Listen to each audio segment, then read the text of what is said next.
Chirichitya baganda bange oye Koti enkulu Egobye Omusango ogubadde guvunaanibwa President w'eggwanga Kyagulanyi Sentam Robert Bobi Wine ogwa Social Media Taxi ng'omusango guno abadde President Kyagulanyi avunaanibwa ne David Lule amanyiddwa nga Selector Devi ne Fred Nyanzi Sentam Chairman Nyanzi ng'avunaanibwa ne Edward Sebuufu amanyiddwa nga Edimotwe ng'avunaanibwa ne Julius Katongole amanyiddwa nga Mumira Nsanafu.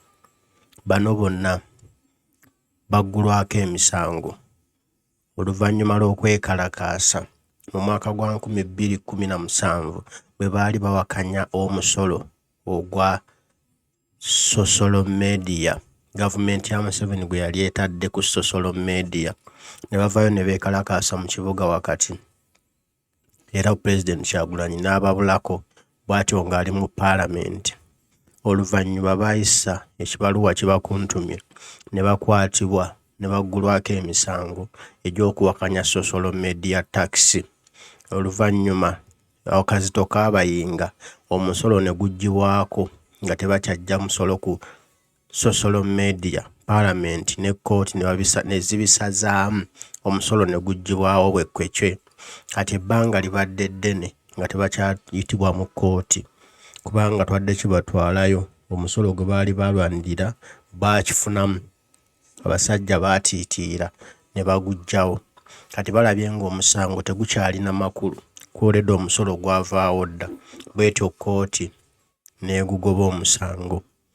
Kati wowulirira bino President Kyagulanyi alya butaala ku by'okulwanyisa omusolo gwa social media era ekyo ekiraga obuwanguzi nti buyinza okuba nga tebukedde naye era bumala ne butuuka n'ekikulaga nti naffe abali mu struggle abalwana wadde bino weebiri na biri naye era obudde bugenda kukya olunaku lugenda kukya obuwanguzi bwaffe butuuke twegobeko nakyemalirayo seeti buhabulwa ensi yaffe eddemu okweyagaza ensi yaffe tuddemu okugyeyagaliramu era tumanye nti tulese ensi ennungi abaana baffe mwe balyeyagalira.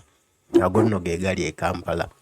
Omukulembeze Kyagulanyi abakubya jooka tebalina we bamusanga buli kye bagezaako muteekako aba yabasooka okulowooza mu maaso era nga ye ekiddako akimanyi. Yoga President ne bannaffe babadde bakuvunaana nabo bonna abaggiddwako omusango awo ziddemu zivuge ziddemu zibaluke paka entebe mu ntebe mu State House nga President Kyagulanyi amaze okulayira.